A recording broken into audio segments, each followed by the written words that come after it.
and welcome to the Raptors Reaction Podcast. I'm your Samson Folk, and you are joining me after the Raptors' 117-105 loss in what was their first home game in Tampa Bay, even though it was preseason.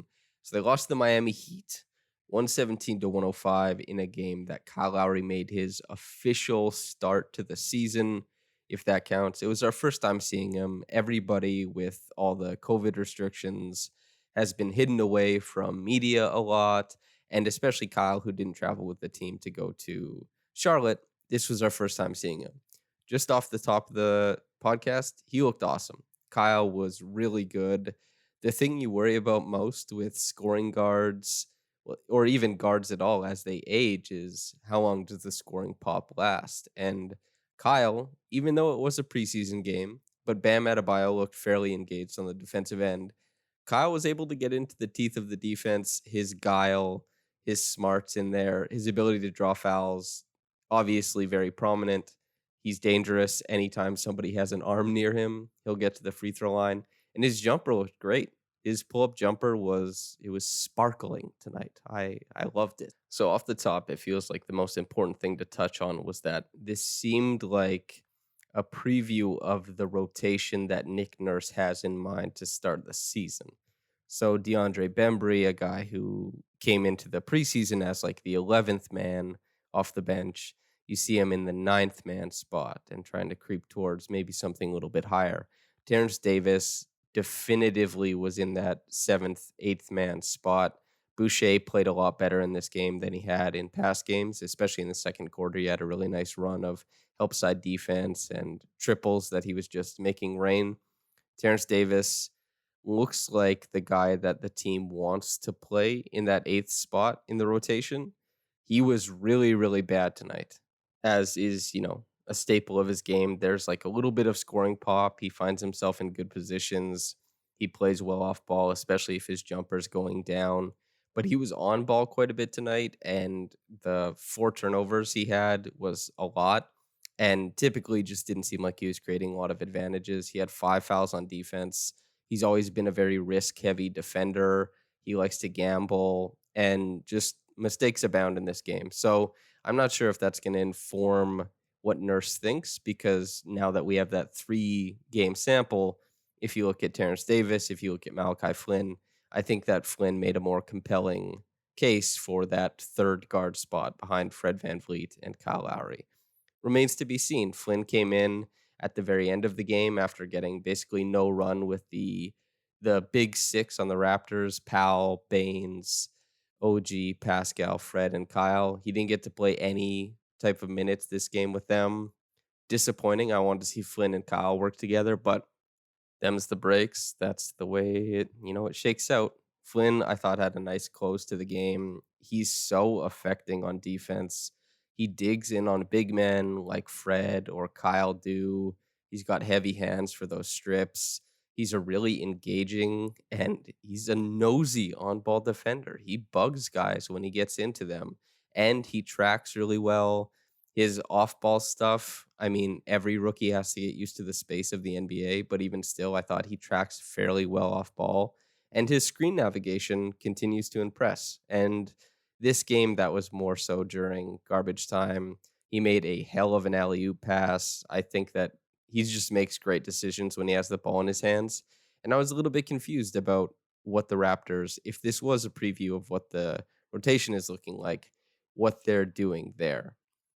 Overall, this game, though, it didn't seem to matter a lot. I mean, the Raptors played their main guys more so than any other game in the preseason. I think that was because they wanted to get Kyle more reps next to the guys he's going to play next to for most of the season, considering Kyle missed the first 2 games. Pascal on offense. There is Bam Adebayo waiting at the rim. The Heat were really loading up on him. He was happy to just kind of extend his range. He took 15 shots, scored 14 points. It wasn't great, but a nice performance from downtown. 4 of 7. Kyle Lowry, 6 of 10. The Raptors, in the first half especially, very, very dependent on three-pointer, and the Heat were as well. This game had lots of turnovers. It was very up and down, lots of shots from downtown. The Raptors almost had double the attempts from downtown to 2-point attempts at one point in the game, which is that is kind of rare. That's a lot of 3-point attempts.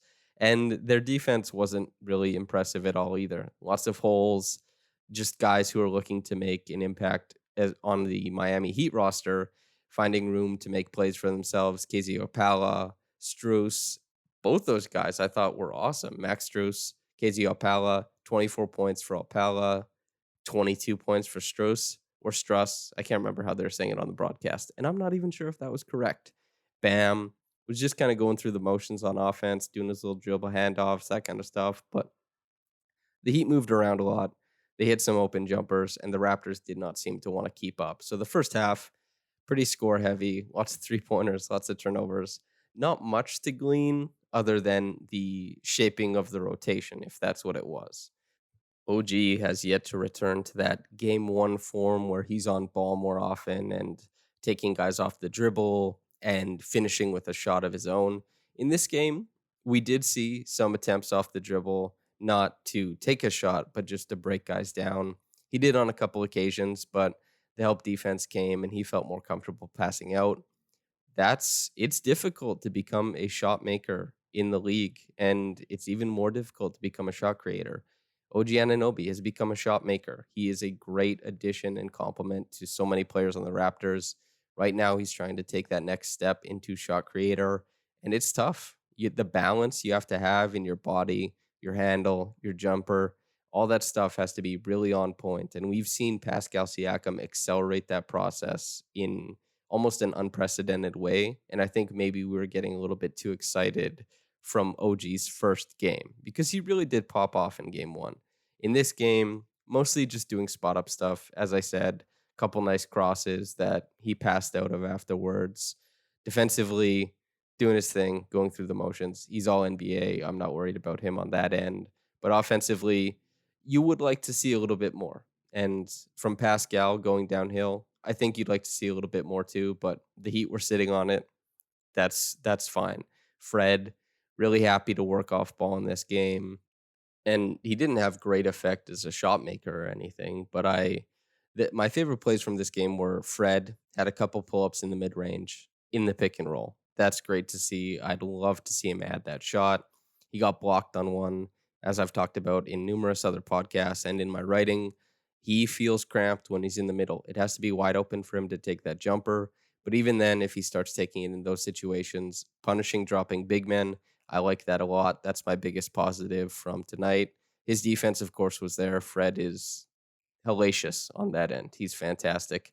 And I thought he kind of rocked out to Kyle Lowry's groove offensively. Just played the sidekick role, went 0 for 7 from 3, but it wasn't really to the detriment of anything because it's a preseason game. Very low yield. It doesn't matter that much. Aaron Baines, I guess the last starter to talk about, it's very clear he's still trying to find his spot in this defense. There's a lot of stunting, a lot of recovering that has to happen in this defense, and you kind of have to gel quickly if you want to play a big part in it. He's still doing his best to try and get acclimated to how Kyle plays, how Fred plays, how Pascal and OG play. Once that comes along, it'll be better. There are things to like. Defensively, his movement, tracking players who are attacking closeouts, I think pretty good. Not super aggressive because it's preseason and he's being asked to cover a lot of ground. So he's trying his best. The movement is, I would say, better than most people would have expected. It's the rim defense that is not really there yet, but it's because he doesn't know his spot in the defense quite yet. Still, he's going to be a huge part of the team. He has defensive acumen that's been seen elsewhere, Detroit, Boston, especially in Phoenix. He had a great start to the season last year. I expect him to find his spacing, and I expect him to make it work. It was a decent rebounding game for him as well. For the rest of the guys, as I talked about, Boucher really liked his game. He's at his best when he's playing like on intuition, when there's not too much thinking going on, when the game becomes really simple and there's a guy hard charging from the weak side and Chris Boucher has to get over there. He has to rotate. He's got to get his arms up.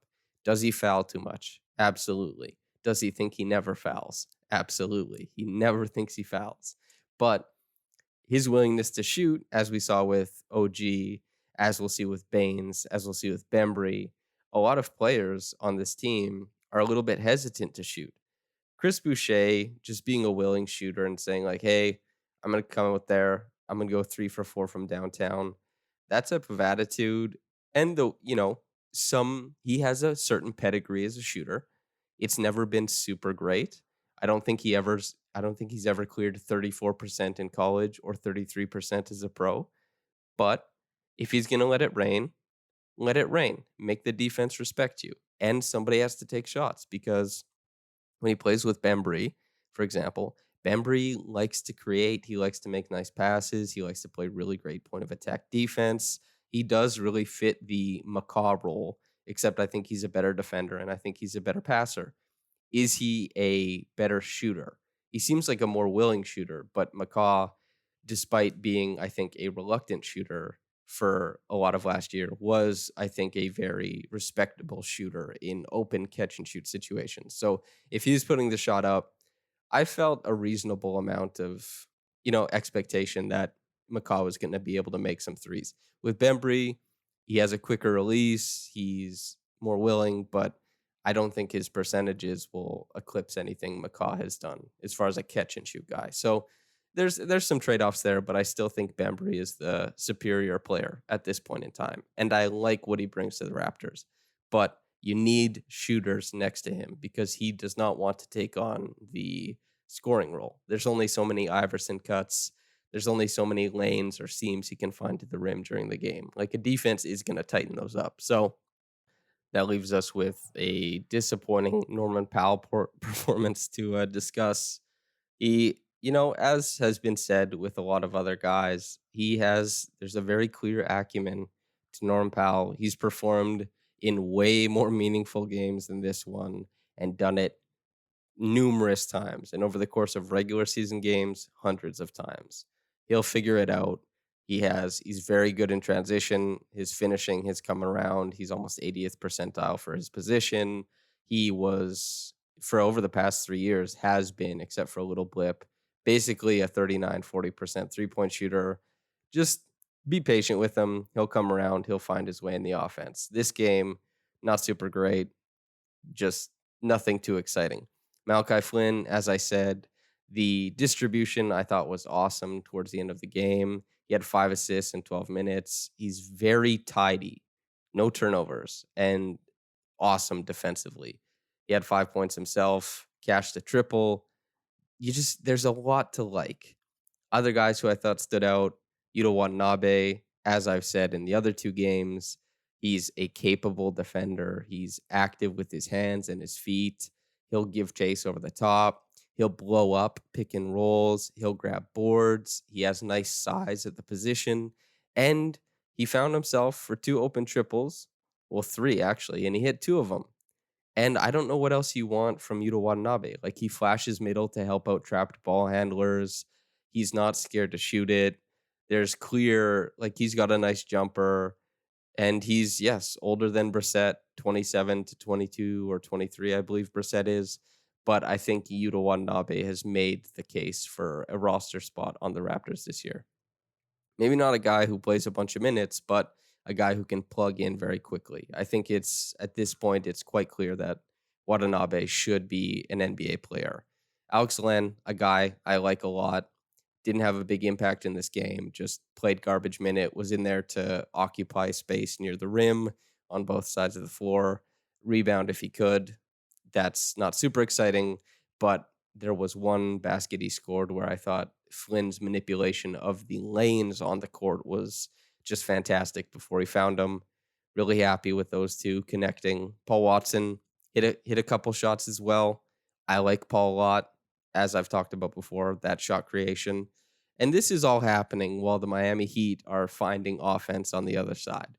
And the Raptors, while having some very good and promising defensive plays themselves, Flynn, for example, Watanabe, for example, having some nice individual plays, they still are getting scored on a lot. So the Heat, I think, on the other side, had a lot of guys they should be proud of and happy with.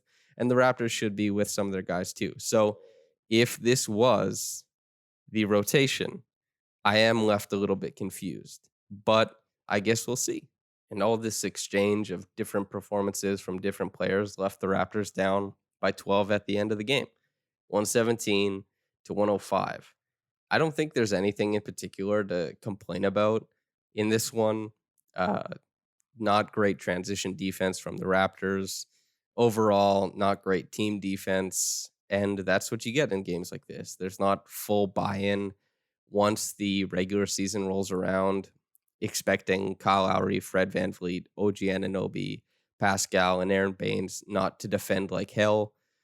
I think it'll happen. They'll be good. And Lowry's scoring pop, just that alone is a great signal of things to come, as is Pascal's 3-point shooting. Deandre Bembry, Terrence Davis, Matt Thomas, Norm Powell, the bulk of minutes off the bench in this one. Malachi Flynn playing the full fourth quarter. It's interesting. I'm very intrigued to see how Nurse decides to dole out those minutes as the season goes on, and especially to see opening night, New Orleans, who's going to get the time, who's going to be the guy. It will be Norm off the bench probably, or Boucher, I would assume. But who are the guys who come after that, and in what role? That's very, very interesting to me. And I hope they find time for Flynn, man, because I like him a lot. I think he's better than just a guy who dominates preseason games. I think he can plug right into a regular season game and make a difference. Reggie Evans' award was almost a foregone conclusion. Lowry tried to take 3 charges in this game. He had one. He got a charge. He took a charge and he's throwing himself around near the basket with reckless abandon. Even though he had no rebounds, you can see him boxing out under the bucket. He exudes energy in every action that he chooses to do. And he chooses to do actions quite often. I think he always embodies a hustler. He always embodies a guy who's going to bring it and give it his all. And that's one of the most enjoyable aspects of Kyle Lowry, and as it was with Reggie Evans.